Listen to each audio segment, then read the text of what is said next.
أعوذ بالله من الشيطان الرجيم. بسم الله الرحمن الرحيم.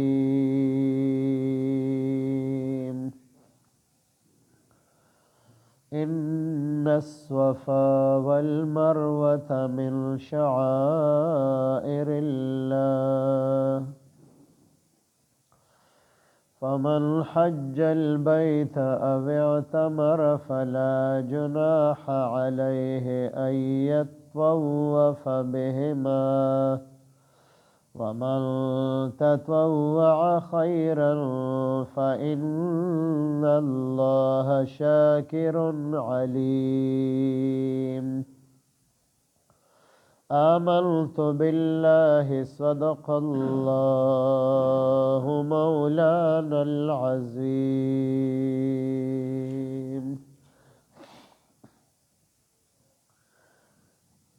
دی آیت مبارک الله پاک د حج او د عمره د یو عمل ذکر کړی دی چې هغې ته د صفا مروه سعی ویلی شي. د صفا مروه په منځ کې سعی کول د امام مالک رحمه الله او امام احمد بن حنبل رحمه الله په مذهب باندې د صفا مروه سعی کول دا فرض دي، او د امام شافعی رحمه الله په مذهب باندې د صفا مروه په منځ کې سعی کول دا سنت دي. د امام مالک رحمه الله او د امام احمد بن حنبل رحمه الله په مذهب باندې که صفا مروه سعی پاتې شوه نو نه حج شو نه عمره وشوله، او د امام شافعی رحمه الله په مذهب باندې حج او عمره ادا شوه، ځکه د هغه په مذهب باندې صفا مروه سعی کول دا سنت دي او ناقص ادا شوله، ثواب کې کمی راغی. او امام ابو حنیفه رحمه الله فرمایي چې د صفا مروه سعی کول په حج او عمره دواړو کې واجب دي، او چې کله واجب پاتې شي نو په حج او په عمره کې په هغې باندې بیا دم لازمیږي، بیا به یو ګډ یا یو چیلی به هلته ذبحه کوي، نو د دې کفاره به ادا شي. او د صفا مروه سعی د کم وخت نه شروع شوې ده؟ مخکې لومبنۍ سپاره کې د هغې تفصیل ذکر شوی و چې ابراهیم علیه السلام خپل بیبي هاجره بیبي او خپل ماشوم بچی اسماعیل علیه السلام د خانه کعبې خواته د الله پاک په حکم سره راوستل، او دغه ځای کې آبادي نه وه، دا یو دشت او صحرا وه. خانه کعبې دیوالونه غورځېدلي وو، د نوح علیه السلام په طوفان کې په ځمکه کې هوار شوي وو، پټ شوي وو، او آبادي بالکل نه وه، نه د خانه کعبې عمارت او نه بل څه آبادي وه په دغه ځای کې. هاجره بیبي هغې سره د ماشوم بچي فکر و چې چېرته دی د ولږې تندې نه هلاک نشي، مړ نشي دا ماشوم ماته،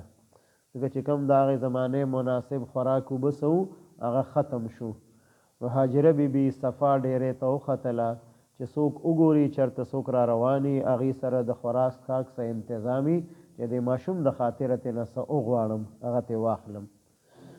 د صفا باندې وختله، یو خوا بل خوا یې وکتل، هېڅ په نظر را نغلل، بیا را کوزه شوله. دا کوم ځای کې چې شنه راډونه لګېدلي دي دا ځای کنده وه، جوور ځای و، د دې ځای نه اسماعیل علیه السلام دې ته نه ښکارېده، د شنو راډونو نه بهر دواړو طرف ته اسماعیل علیه السلام به ښکارېده، دا به تله راتله د صفا مروه په منځ کې، او دې بچي ته به یې کتل دی به یې په نظر راته، خو د شنو راډونو منځ کې کنده وه، په دې کې به نه راته په نظر، په دې کې منډه وهلې ده. نو مروه ته وختله، یو خوا بل خوا ګوري، هېڅ په نظر را نغلل، بیا واپس راله صفا ته. دا اووه چکره د صفا مروه په منځ کې چې سعی ورته ویلی شي، نو دا هاجري بیبي دا منډه وهلې ده د صفا نه مروه ته، او د مروه نه بیا صفا ته، اخري اووم چکر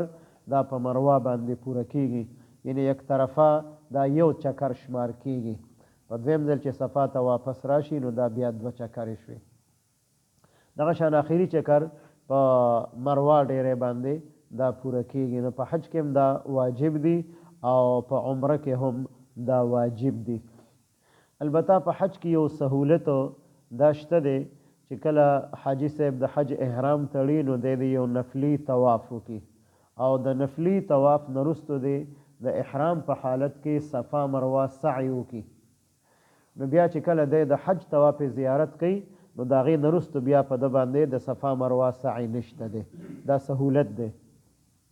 که چا داسې وکړل د نفلی طواف سره په احرام کې صفا مروه وکړله نو به ده ته د طواف زیارت نه وروسته بیا صفا مروه سعی نشته دی. او که نه احرام یې وتړه د حج دپاره او براه راست حج ته لاړو صفا مروه سعی دې وخت کې نه ده کړې نو بیا چې کله طواف زیارت وکړي نو بیا به ورپسې د صفا مروه سعی کوي. دا واجب ده. په حج کې هم دا واجب دي او په عمره کې هم دا واجب دي. نو دا دواړه د غرونو وړې وړې ډیرې دي صفا او مروه. نو دې ته شعائر الله ویلي دي. شعائر د شعیرتون جمع ده. شعیرتون معنی ده نشانی علامت. شعائر الله د الله د دین نښې. حضرت شاه ولی الله رحمه الله په خپل کتاب حجت الله البالغه کې لیکي چې د دین څلور غټې غټې نښې دي. نو یو په هغې کې قرآن مجید دی. 1 نمبر کې قرآن مجید لیکلی دی. په 2 نمبر کې حضرت محمد صلی الله علیه وسلم د هغې ذات مبارکې لیکلی دی او په 3 نمبر کې خانه کعبه لیکلی ده او په 4 نمبر کې منځ لیکلی دی. وی دا څلور دا شعائر الله دي. دا لوی لوی د دین نښې دي.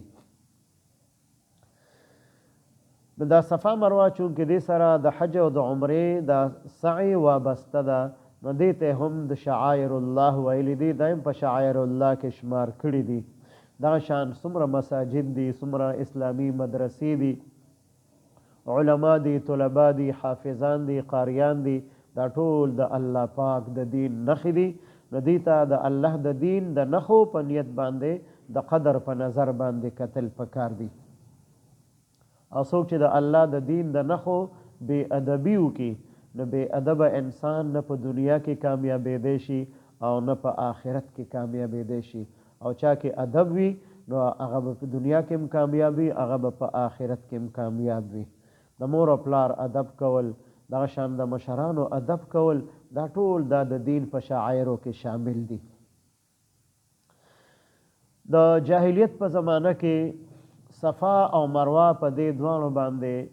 د مشرکانو 2 بوتان ایښودلي. د یو بوت نومو اصاف او د بل نومو نائله.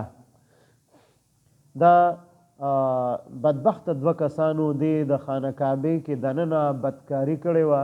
او د دې نه بیا بوتان جوړ شوي وو. د دې بیا هغه بوتان راغستي وو په صفا باندې او په مروه باندې لګولي وو. نو دوی به دغه ځای کې بیا د دې بوتانو عبادت کو، د دې نه به یې دعاګانې غوښتې مشرکانو. نو چې کله اسلام کې د صفا مروه د سعی حکم وشو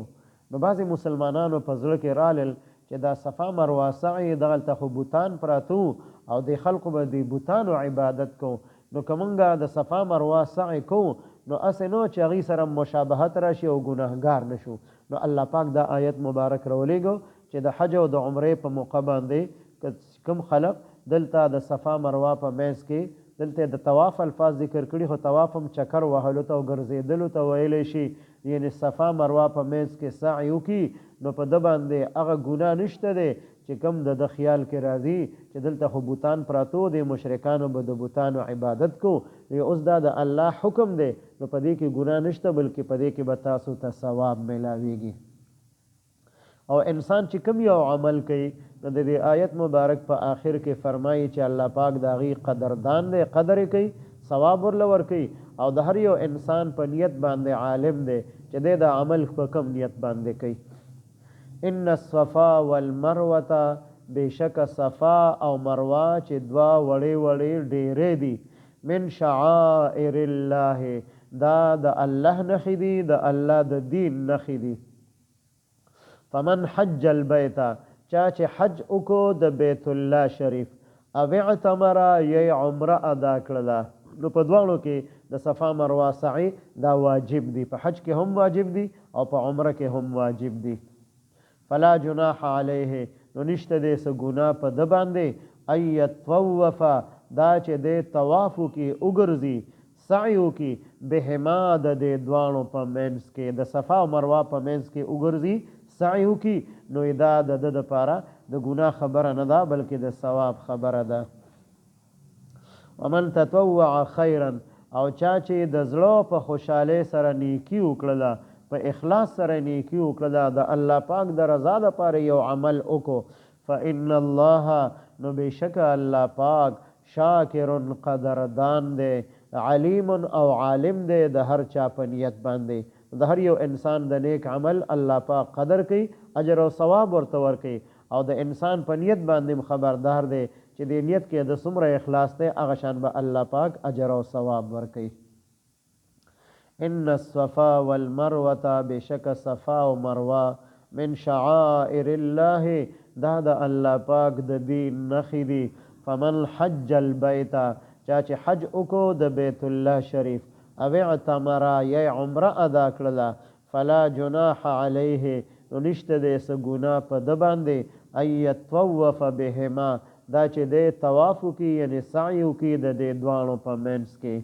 ومن تطوع خیرا او چا چې د زړه په خوشحالۍ سره نیکي وکړه فإن الله نو بېشکه الله پاک شاکر قدردان دی د هغه د عمل علیم او عالم دی د هغه په نیت باندې اللهم صل على سيدنا محمد وعلى آل سيدنا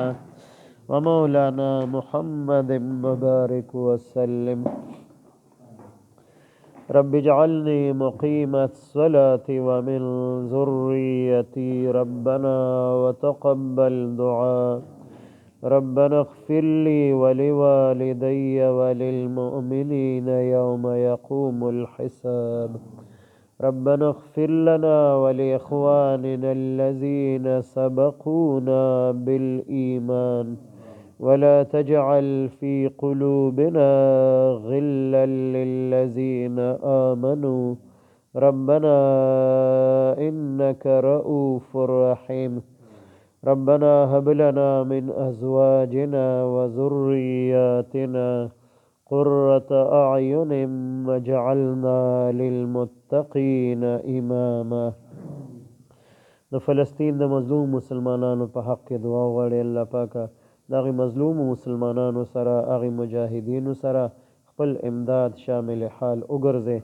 په مختلفو غزواتو کې د صحابه کرام رضوان الله تعالی علیهم اجمعین سره یا الله تاسو مره امداد کړی او هغه شان امداد د فلسطین د مظلوم مسلمانانو مجاهدینو سره هم وکړي دغه مجاهدینو ته دغه مظلوم مسلمانانو ته تاریخي فتح او کامیابی ورته ورکړي او د هغې دشمنانو ته تاریخي او عبرتناک شکست ورکړي الله پاکه د مجاهدینو حوصلې بلند کړي د مجاهدینو قدمونه د جهاد په میدان کې مضبوط کړي مجاهدینو ته د مقابلې کولو توفیق ورکړي او هغې ته په دې باندې استقامت نصیب وګرځي او د هغې کوم دشمنان دي یهودیان اسرائیل او د هغې اتحادیان الله پاک د هغې د اتحاد اتفاق په بې اتفاقۍ باندې بدل کړي د یو بل نه په نفرت باندې بدل کړي او د هغې په خپل منځ کې یو بل سره په جنگ کې الله پاک خپل قهر او غضب الله پاک په هغې باندې نازل کړي او مسلمانان د هغې د شر نه محفوظ وساتي مسجد اقصی قبله اول د یهودیانو د هغې د اتحادیانو د قبضې نه الله پاک آزاد کړي مسجد اقصی قبله اول دا د مسلمانانو او مجاهدینو په قبضه او په اختیار کې راولي څومره مسلمانان په هره سطح باندې د هغې په حق کې آواز اوچتوي الله پاک او څوک څومره خلک د هغې دپاره دعاګانې غواړي مالی جاني تعاون کوي د هغې سره د هغې خیرخواهي لټوي الله پاک د ټولو د اخلاص په خپل دربار کې قبول او منظور وګرځي زموږ د ټولو د دعاګانې او د ټولې دنیا د مسلمانانو دعاګانې د فلسطین د مظلوم مسلمانانو او د هغې مجاهدینو په حق کې قبول او منظور وګرځي او څومره مسلمانان په دغه جهاد کې شهیدان شوي دي الله پاک د ټولو د شهادت بلند ترین درجات نصیب وګرځي څومره مسلمانان پکې زخمیان دي الله پاک هغې ټولو ته کامل صحت او روغ صحت ورکړي وصلی الله تعالی علی خیر خلقه محمد وعلى آله وأصحابه أجمعين